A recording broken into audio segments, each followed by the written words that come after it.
جامع قنباية الرماح. حتى كنا اتكلمنا قبل كده عن الميدان ده والعمله. باين جامع قنباية الرماح له انه على ايه؟ على 200 جنيه. ولما اتكلمنا عن القبه ان القبه في المحموديه وفي السلطان حسن هم بعد القبه بعد المحراب، صح؟ لكن في قنباية الرماح لو حد برضه بص هيقول ان القبه بعد المحراب. لكن بصوا بقى المحراب فين هنا؟ شايفين صحن الجامع فين؟ المحراب هنا جنبها. فالقبه هنا يمين المحراب ولا بعد المحراب؟ المحراب في اخر السور ده يا جماعه. المحراب في اخر السور ده هنا. يعني شايفين القبه الضحله اللي هي باينه من هنا دي؟ المحراب بقى هنا بعدها. فكده ان القبه يمين المحراب ولا خلف المحراب؟ يمينه. لكن في السلطان حسن بعد المحراب. ونفس الكلام في المحموديه، بس قبه المحموديه مش باينه من هنا. طب مصلى المؤمنين اللي اتكلمنا عنه تحت كده هناك اهو، عند الشجر اللي بعد اسم الخليفه ده هناك كده مصلى ايوه في الحته دي بالظبط كده هناك كده عند الشجر. ايوه صح كده. طيب هنا برضو بيبان ايه؟ جامع محمد علي في القلعه اللي على 20 جنيه. كويس. وبرج الساعه باين اهو. وهنا جامع الناصر محمد بن قلاوون، شايفينه؟ في شجرتين كده وراهم القبه الخضراء وفي مأذنتين. الناصر محمد بن قلاوون اللي هو ابو مين؟ ابو مين؟ ابو السلطان حسن اهو. ده السلطان حسن هنا. السلطان حسن وهنا الناصر محمد بن قلاوون في القلعه. وقصر الحرملك اهو بتاع محمد علي اللي هو المتحف الحرب النهارده في القلعه، شايفينه؟ وفي مأذنه ورا، شايفها يا حكيم؟ المأذنه دي بتاعت مين؟ سليمان الخادم او سريه الجبل. خلاص؟ دي كل الاثار اللي موجوده في الميدان. ايه تاني؟ قمه المأذنه اللي باينه هناك دي اللي هي وراها بيجي برج الساعه، شايفها؟ دي مأذنه مين؟ جامع العزب. احمد كانت خدها عزبان اللي بناها في 1697. ما قلنا القلعه فيها 4 جوامع. على فكره من هنا بيبان ال4 جوامع بتوع القلعه. ودي الزاويه الوحيده اللي تشوف منها ال4 جوامع. يا ما بتبص من طياره انك بتشوف مأذنه جامع العزب وجامع محمد علي، صح؟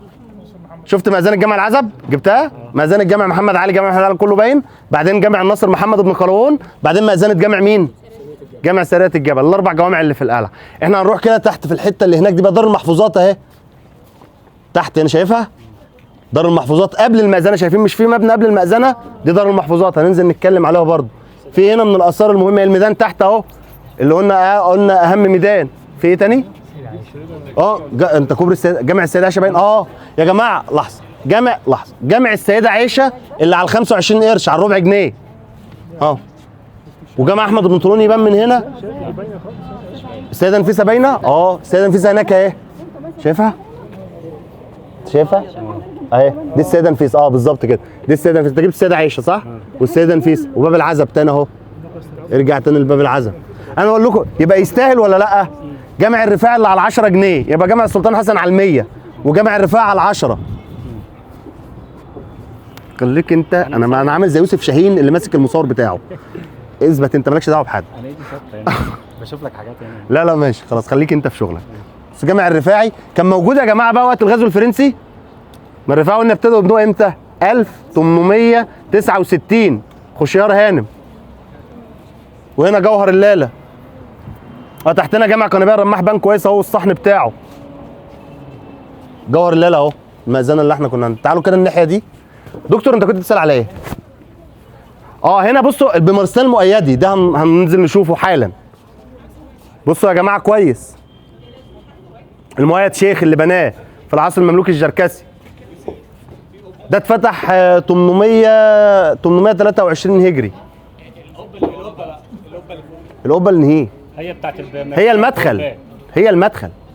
دي التجويف بتاع لما تبص كده مش انت من الخلف بقى. ما هنشوف المدخل ده كويس حال. ده هنا من بين ايه تاني؟ بصوا برضو بيبان بقى القاهره الحديثه هناك اهي. خلاص لا كده بعد كده. طب تعالى هنا ماشي. تعالى بصوا يا جماعه لو حد عايز يجي يبص من هنا هنشوف بقى القاهره القديمه اللي هي القاهره الفاطميه في الاتجاه ده. وبرده منطقه باب الوزير اهي. تعالي كده من فضلك. بصوا يا جماعه ده جوهر اللالة اللي احنا كنا عنده حالا، صح؟ بصوا هناك خير بك اهو. ده باب الوزير جاي معاك. ده خير بك صح؟ وبعدين هنا الجامع الازرق اللي جنبه على شماله وام السلطان شعبان وفاطمه النبويه. وفي الاتجاه ده بقى ده حديقه الازهر اهي. هناك بقى انت شايف قلاوون؟ قلاوون هناك شايفه؟ جاي شارع المعز بقى هناك. انت هنا شايف القاهره كلها خلاص. انت شفت السيده نفيسه في الاتجاه ده، واكيد من وقتها كان بيشوف لغايه الفسطاط، يعني ما كانش فيه مباني عاليه وبيشوف النيل. هو من هنا بيشوف النيل في وقته. يبقى هو مرسم ولا مش مرسم؟ طيب هو يستحق المكان يبقى كده فعلا. بيت الفنانين ده حقيقي. هو بيشوف القاهره، ما كانش فيها يا جماعه في الوقت ده مباني عاليه خالص.